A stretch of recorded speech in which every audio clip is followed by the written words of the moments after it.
Welcome to today's episode of the AI Trailblazer podcast. Today we have a very exciting guest.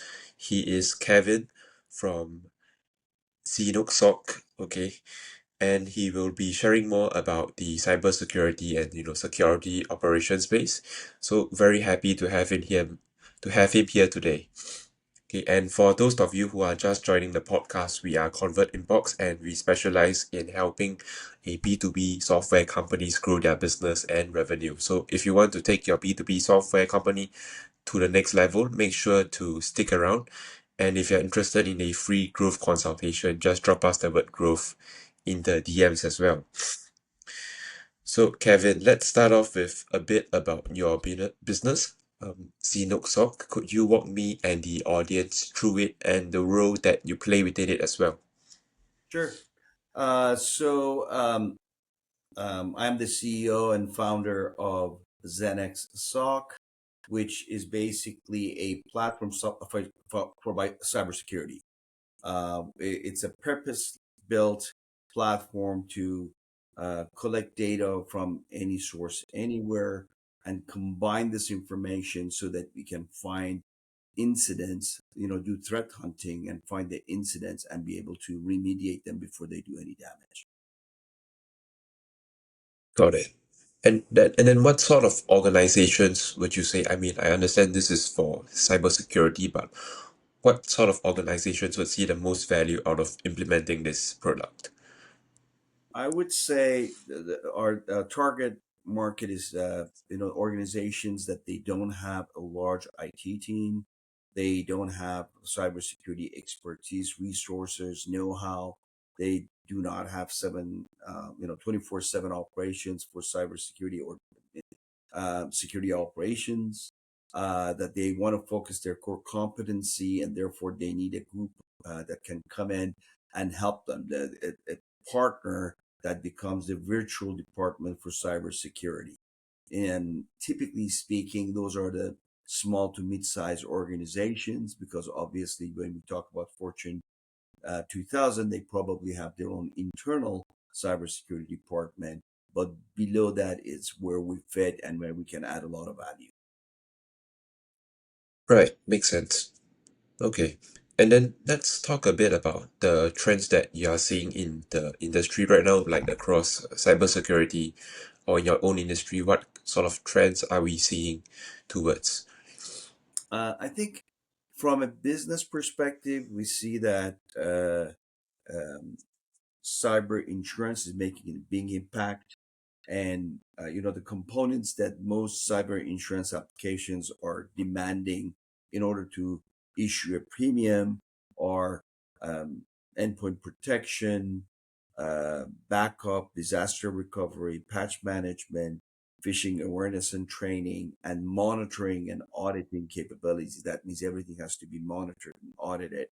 And that is the minimum, that what we call the essentials. When we actually go to regulatory compliance, which is another business driver, then monitoring and looking at everything, firewalls, routers, switches, email security, web security, all of that will come in as well, which is the next level after the essentials. So these are the business drivers: cyber insurance and regulatory compliance. But in you know putting that aside, we're also seeing that because of the severe impact of ransomware, particularly in small and mid-sized businesses, this has become a big issue. A lot of the CEOs, presidents, C-level executives are concerned about attacks which could potentially paralyze the business. And in many cases, according to Gartner, 80% or 60% of the businesses that get a ransomware, they go out of business after 6 months because they just cannot pay the ransom. So the trend, which by the way has been and continues to be fear of um, ransomware and attacks that you cannot recover from, is another big trend that continues to be on everybody's survey. So we have those from a business front. From a technology perspective, AI is really making a huge difference. And for example, we are about to launch our uh, AI tools, which is what we call human AI. That means we look at human activity, behavior of the users to identify any unusual behavior, as well as what we call login behavior. That tells us a lot, and that's based on AI. These are the kind of things that we're doing in our own SOC to identify those the threats that are going on. But there's many more types of algorithms and LLMs that are going to go into place in order to enhance what we do as an industry. But in general, AI is making impact across all industries. But for SOC as a service, it certainly is a benefit. And I would add that this is a digital assistant rather than an answer. The human element will not go away because AI still makes a lot of false, false positives. So we have to be very careful as how we use it and not to bombard the customers with false alerts. And that's why we combine AI with human resources, with security analysts that are expert in order to bring the best value to the customers and only give the customers what matters, which is what I call actionable intelligence, what something that they can work with in order to reduce the risk in the environment. Got it. So you touched on a couple of interesting points there that, like for example, you touched on human AI and something about login AI as well. Maybe you could expand more about that, like share a more specific example. So, uh, when we refer to human AI, we're referring to the fact that most behavior is consistent across an environment, right? You and I, when we log into an environment, we know the kind of applications that we touch. We know the patterns that we use. That is the usual pattern. Well, what if happens that something is unusually under my username, under my behavior? Well, that's what we use AI for. Another one is how we log, where we log from. We obviously we cannot be in Los Angeles and at the same time in New York in a matter of 20 minutes or less. So that could be just a simple example of what the login AI could do for us. Of course, that can be done today without AI, but I'm just using that as an example. So human AI, as well as how you log in and behave in the environment, the combination of the two can give us a much better view of what's happening, in addition to what other other vectors of security that we collect and we review. Okay, yeah, makes sense. It helps us to really expand this, I guess, the scope where we are able to detect and also mitigate threats against this kind of cybersecurity related attacks. And let's talk a bit more about the topic of AI. Would you say that it also poses a security threat? Because let's say they might have access to more of our data, and some of these LLM models, they might not be developed with security in mind. Have you been Well, more seeing more AI related cybersecurity threats as well? without a doubt, we're going through this,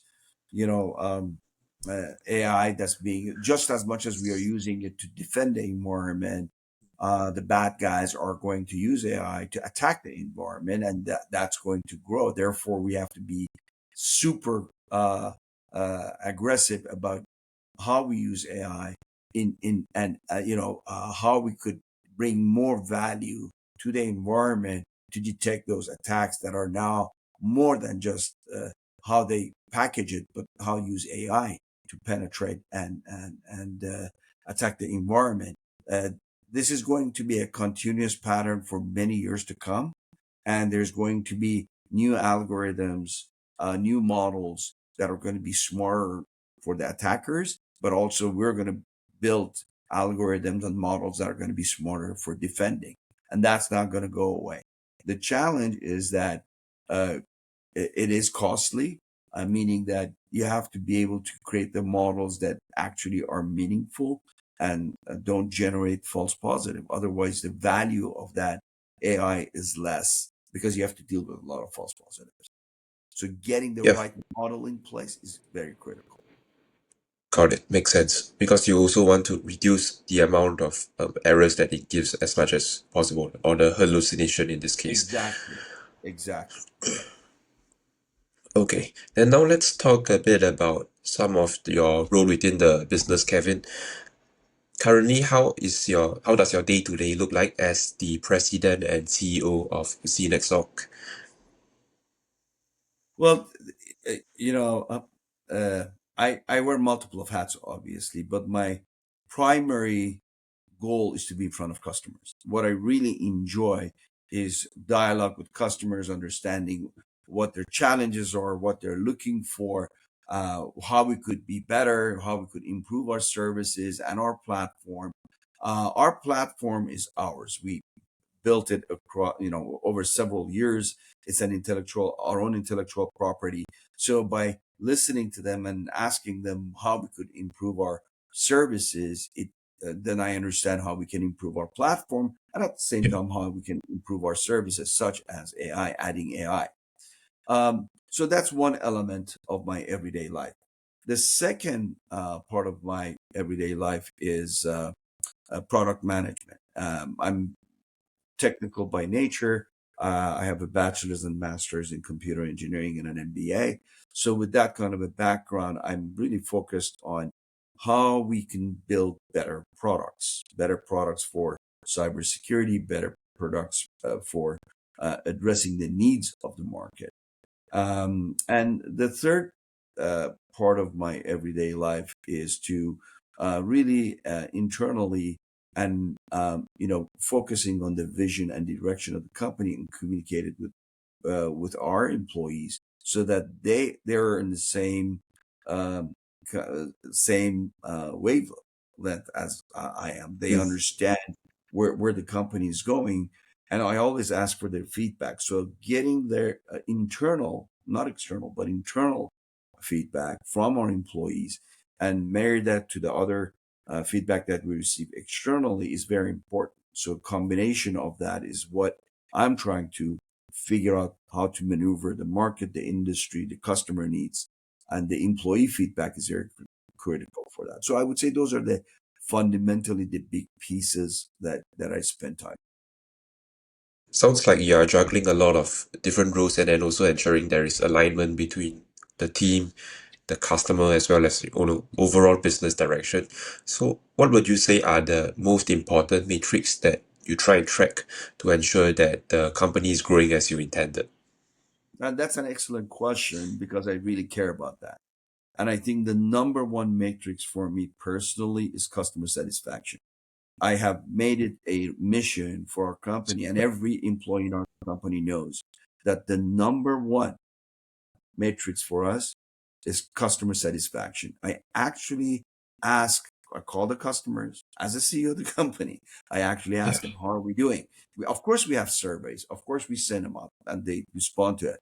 But to, to personally pick up the phone and ask them, how are we doing? That's how I gauge it.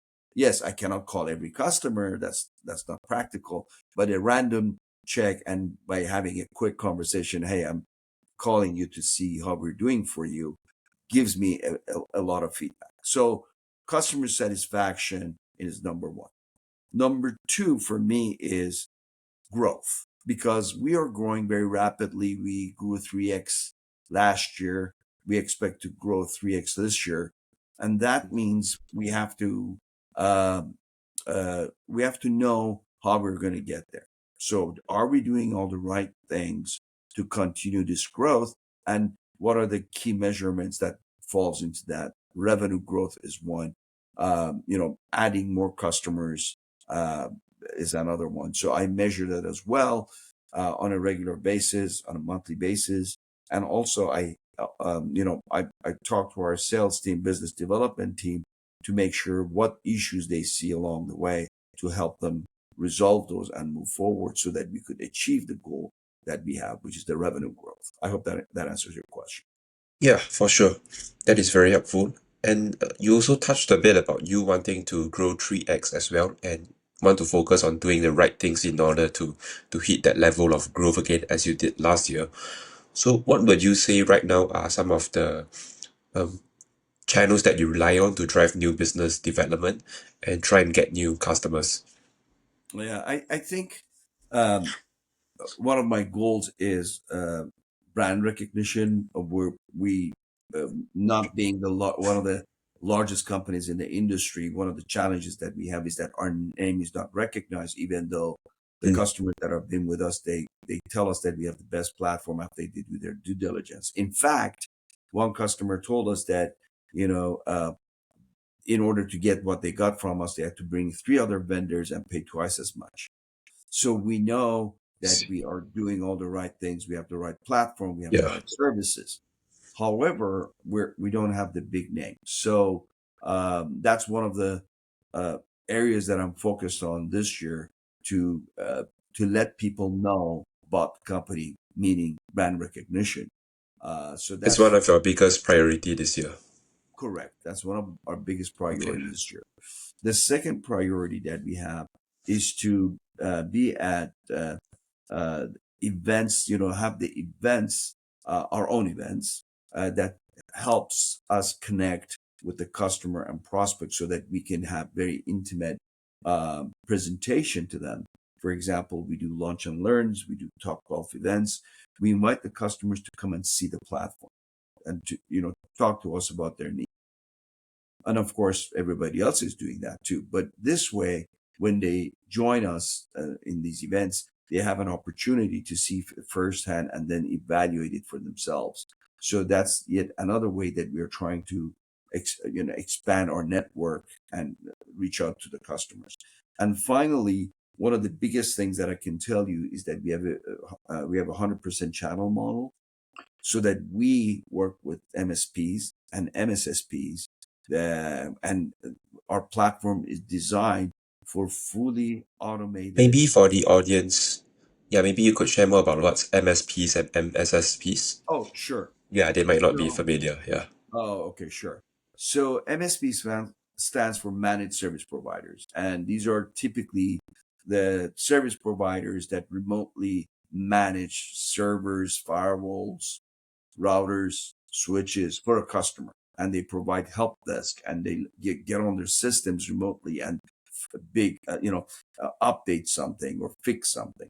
MSSPs are similar to MSPs, managed service providers, with this twist. They are security focused, so it stands for managed security services provider.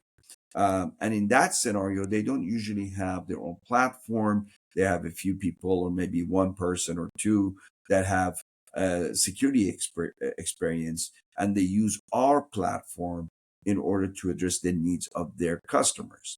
So MSPs don't have any security. We become their support, Oh, and I see. MSSPs might have limited support, but then we continue to help them grow, and our Mm. resources will be available for them.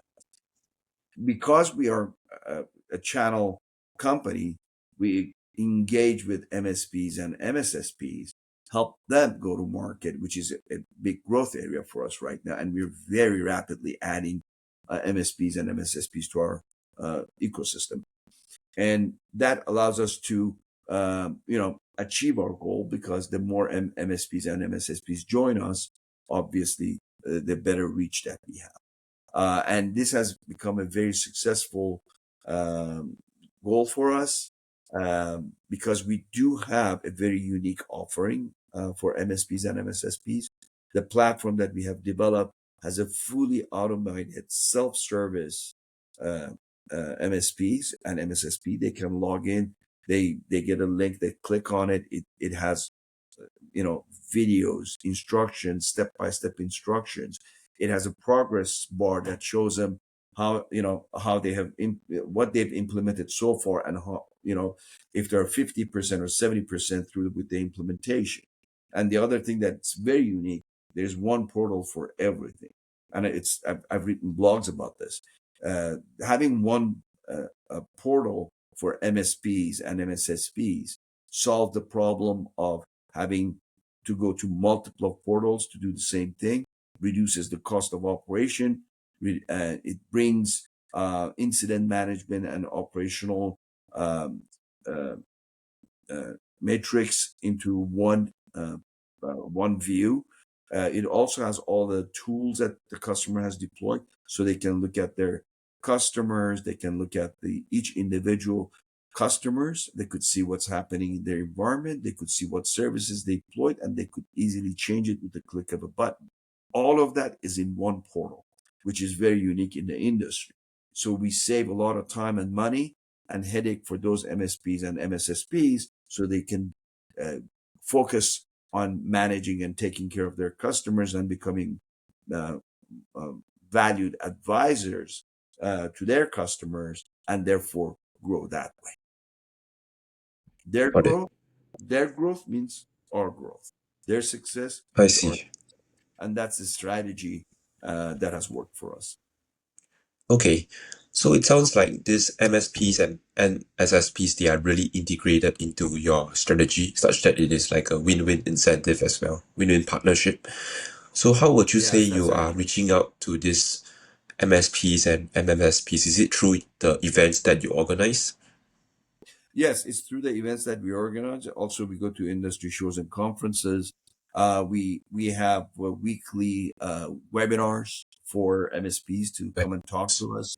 So there is a orchestrated reach out uh, Mm. to make sure that they hear about us and they can see the platform. And we have actually, um, you know, 12 or 15 or so videos that are very short, 1 to 2 minutes each, that shows the MSP how that works. When they go and log into our website and join us, they actually get a full video of how the platform works and where they need to go. So it's very orchestrated and very easily packaged. It's packaged so that it's very easily consumed by MSPs. And we talk about it, we show it to them, and we go to industry shows and conferences that MSPs attend, and we can try to get the word out. Got it. Okay, sounds like you have a lot of different priorities this year in order to grow the business 3x, right? Like you want to focus on brand awareness and then also growing your own, having more internal events to have these companies like MSPs and MSSPs on board. But let's say hypothetically, if you only had a magic wand to fix like one thing in the business right now, that's either holding you back or slowing you down to get there, what would that one thing be? Brand recognition. That's I would say that that is really the key to getting the word out. Because once they see the platform, we've had customers that they look at us and say, "Why did I even talk to the other guys? I didn't know about you. I wouldn't have talked to these other guys. I would have talked to you had I known about you guys." So it's really powerful when they see our demo and they say, "Oh, I just shocked. I should have known about you guys. Why didn't I hear about you before?" So that's what we need to solve. Got it. Okay, sounds like your product has really good product market fit and is also really competitive as well. So, what would you say are the steps that you are currently taking to try and ensure there is more brand recognition? I understand you are doing a bit of webinars already and also hosting internal events. Any other steps or strategies that you are taking to try and grow the brand awareness? Yeah, we're partnering with some of the industry leader products and vendors, and with them, we're going to market together. We also have some very unique offerings that is only exclusively available through us. So through these two initiatives, we're trying to get more awareness out there. Okay, sounds good. Okay, that's actually about it for the interview. Again, thank you for sharing the insights and for being a guest on this podcast today. My pleasure. I'm So, glad to be here. yes, it was great chatting with you, Kevin. And if the audience wants to learn more about your company or even reach out to you, what is the best way for them to do so? Just go to xenexsoc.com, our website, xenexsoc.com. or sales at xenexsoc.com or info at xenexsoc.com. Somebody will reach out to you. Okay, great. Well, great to have you here, Kevin. Thanks for having me. Cheers. All right, take care. Bye bye.